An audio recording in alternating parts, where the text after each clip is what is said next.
Assalamualaikum warahmatullahi wabarakatuh. Selamat pagi sahabat PSH Farm. Hari ini hari Jumat tanggal 13 Agustus 2021. Kami akan mereview tentang progres perkembangan dari tanaman jagung kita. Ya, ini alhamdulillah ini masuk usia 38 hari ini.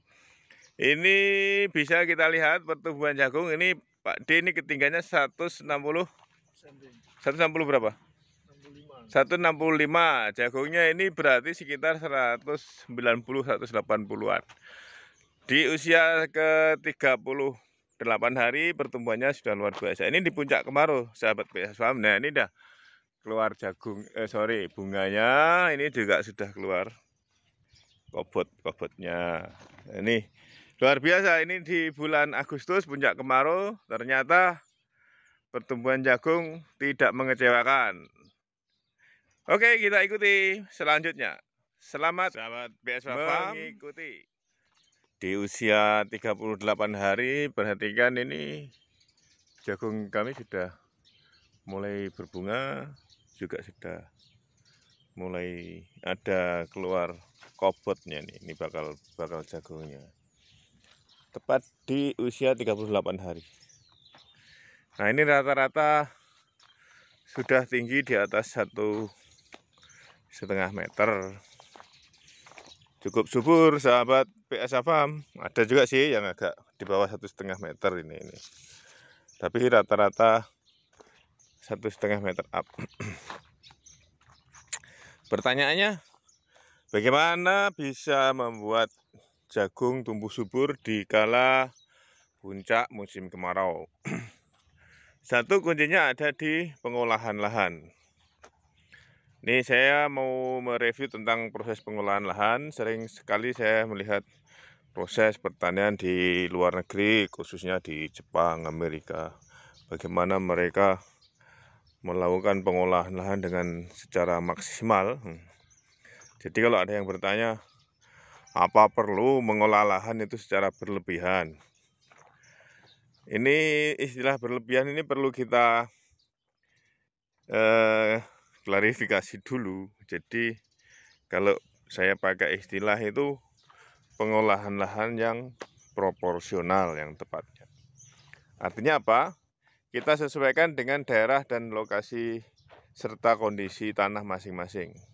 Contoh kalau di tempat kami itu tanahnya teksturnya itu liat, tanah hitam padat, liat. Kalau kemarau dia pecah, keras. Tapi kalau hujan dia nanti gembur dan berlumpur atau lengket di kaki ataupun di cangkul bahkan.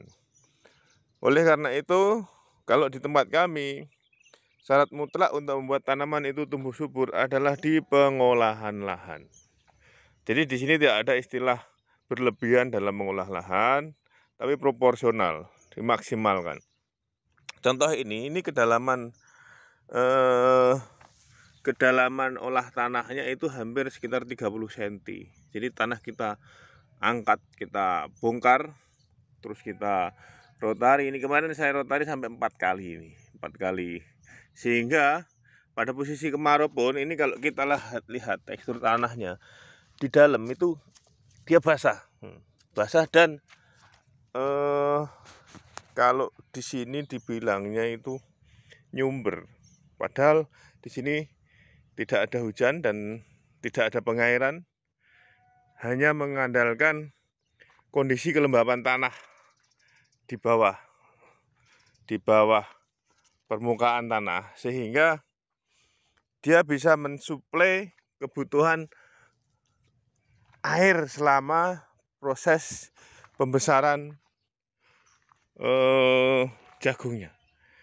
Saya yakin di tanaman lain juga seperti itu. Karena bisa kita perhatikan, mungkin kalau rekan-rekan mas main ke sini, di seantero sekeliling ini hampir tidak ada petani yang menanam. Kalau ada yang menanam itu pertumbuhannya jauh sekali dibanding apa yang kita budidayakan. Artinya apa? Kunci dari kesuburan tanah dan kesuksesan dalam berbudidaya adalah di pengolahan lahan. Air relatif secukupnya untuk kebutuhan, insya Allah sudah oke, nggak ada masalah. Ini terbukti apa yang saya kemarin waktu saya memulai dicoba nanam jagung, karena ini lahannya sebenarnya untuk porang. Berhubung masih menunggu waktu sampai bulan Oktober, ya udah kita manfaatkan dulu. Tapi banyak yang bertanya, apa mungkin nanam jagung di sini kan jarak rapat sistem seperti ini dengan sistem jajar legowo ataupun yang sistem yang lain. Jarak rapat ini 25 kali 30 jajar, nanti terus ada jeda 60 cm. Saya bilang ya udah kita coba dulu. Nah ternyata hasilnya seperti ini. Nah sekarang pada nggak percaya bahwa dengan pengolahan lahan yang maksimal itu bisa menghasilkan hasil pertumbuhan tanaman yang maksimal juga. Jadi ya sebanding. Kalau kita asal-asalan ya hasilnya juga asal-asalan. Kalau maksimal ya bisa menghasilkan yang maksimal.